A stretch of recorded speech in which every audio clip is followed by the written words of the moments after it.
আসসালামু আলাইকুম বন্ধুরা, সবাই কেমন আছেন? আশা করছি সবাই ভালো আছেন, সুস্থ আছেন। তো আপনারা আজকে আমার ভিডিও শুরুতে দেখতে পাচ্ছেন যে প্রচুর পরিমাণে মিষ্টি আমি দেখাচ্ছি এবং মিষ্টির দোকানে আমি আজকে চলে এসেছি। দেখুন বন্ধুরা, এখানে কি নেই, কত টাইপের মিষ্টি রয়েছে এই দোকানটাতে।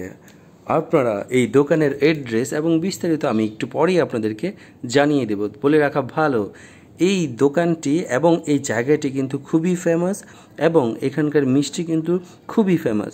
বিভিন্ন জায়গা থেকে লোকজন এসে এখানে মিষ্টি নিয়ে থাকে, মিষ্টি বসে খেয়ে থাকে।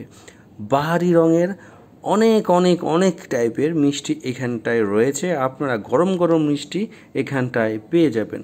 বন্ধুরা, যেতে যেতে তাহলে চলুন জেনে নেওয়া যাক এখানকার বিস্তারিত ঠিকানা। আপনারা উপরে দেখতে পাচ্ছেন, এটা হচ্ছে ঘোড়াশাল ব্রিজ। ঘোড়াশাল ব্রিজের সংলগ্ন ঠিক নিচেই রয়েছে এই ভাই ভাই মিষ্টান্ন ভাণ্ডার। আপনারা নরসিংদী জেলার পলাশ থানার অন্তর্ভুক্ত ঘোড়াশাল জায়গায় অবস্থিত এই ভাই ভাই হোটেল অ্যান্ড রেস্টুরেন্ট। আপনারা দেখতে পাচ্ছেন বাহারি মিষ্টির স্বাদ এখানটায় পেয়ে যাবেন। গরম গরম দুধের মধ্য থেকে একদম মিষ্টি উঠানো হচ্ছে আমাকে দেওয়ার জন্য। আপনারা দেখতে পাচ্ছেন এই হচ্ছে দোকানের মালিক, এই হচ্ছে দোকানটার পুরো এনভায়রনমেন্ট এবং এই হচ্ছে দোকানের লোকেশনটার মধ্যে আপনারা বসে আরাম আয়েসে পায়ের উপরে পা তুলে খেতে পারবেন। আপনারা যাওয়ার সময় অবশ্যই এই জাম্বো টাইপের মিষ্টি নিতে ভুলবেন না। আপনারা এখানে বিভিন্ন টাইপের সন্দেশও পেয়ে যাবেন।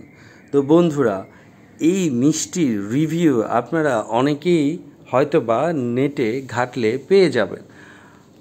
বন্ধুরা, বলে রাখা ভালো, এখানকার মিষ্টি খুবই রিজনেবল প্রাইস এবং যদি কখনো নরসিংদী জেলার পলাশ থানার অন্তর্ভুক্ত যদি ঘোড়াশালে যদি আপনারা এসে থাকেন, কারণ ঘোড়াশালের অনেকেই এখানে মিষ্টি নিতে আসে, বিভিন্ন দূর দূরান্ত থেকে মিষ্টি নিতে আসে। যদি আপনারা এখানে এসেই যান তাহলে অবশ্যই এখান থেকে মিষ্টি খেতে ভুলবেন না এবং আপনার পরিবারের জন্য মিষ্টি নিতে ভুলবেন না। এখানকার মিষ্টি কিন্তু খুবই জনপ্রিয়। আপনারা প্যাকেটের গায়ে দেখতে পাচ্ছেন দোকানের নাম এবং অ্যাড্রেস লেখা আছে। তো বন্ধুরা, ভালো থাকবেন। আসসালামু আলাইকুম।